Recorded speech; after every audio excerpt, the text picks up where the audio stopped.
What happens when a global retail giant starts warning Americans about the rising prices and the exact moment that geopolitical tensions are tightening the energy markets across the world?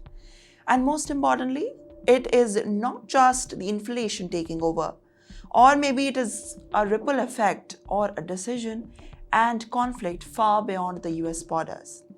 Walmart has delivered a strong earning report. Revenue is up, sales are growing, and online demands remain solid. And on the surface, the American consumer story looks like stable. But beneath those numbers, there is a different story: pressure building, fuel costs rising sharply again, and Walmart says that those costs have already absorbed hundreds and millions of dollars in the unexpected expenses. Well, the company is now openly warning the investors that if this continues, prices for customers will likely to go higher in the coming months.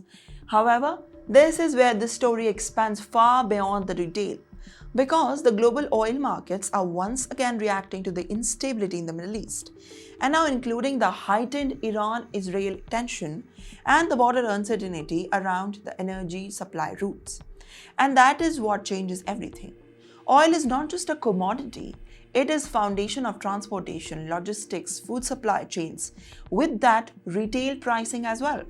And with it moves, everything moves with it. But is this purely a market driven on inflation, or are policies decisions over the years, including aggressive geopolitical positioning in the Middle East, now feeding into everyday cost inside American homes? While supporters of the past US foreign policies argue that maintaining a pressure on the rivals like Iran was necessary for the global security and energy stability, but critics say that those strategies were very volatile in the markets, especially the oil ones, instead of reducing it. And now the volatility is showing up in a very different and real way.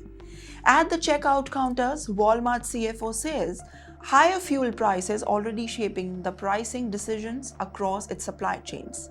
And with that, customers are very feeling the shift, which is very deepening in the incoming levels.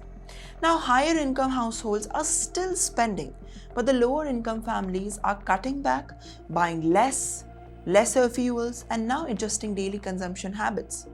And now, this is the K-shaped economy in action. What is that? Basically, two different customer realities emerging inside the same country. But there's a retail battlefield as well. Amazon continues to dominate the global retail growth. Target is struggling with the long-term store performance. And then Walmart, it is positioning itself as the most resilient player through the AI-driven logistics and ultra-fast delivery system. And yet, efficiency has limits when the global energy prices move against you. And that brings us back to the core tension. If Middle Eastern instability continues and if the oil prices remain volatile, companies like Walmart may have no choice but to pass the cost directly to American consumers. Yes, people, especially the Americans, will get the prices much more higher than they were usually before. So now the question is no longer just about the retail.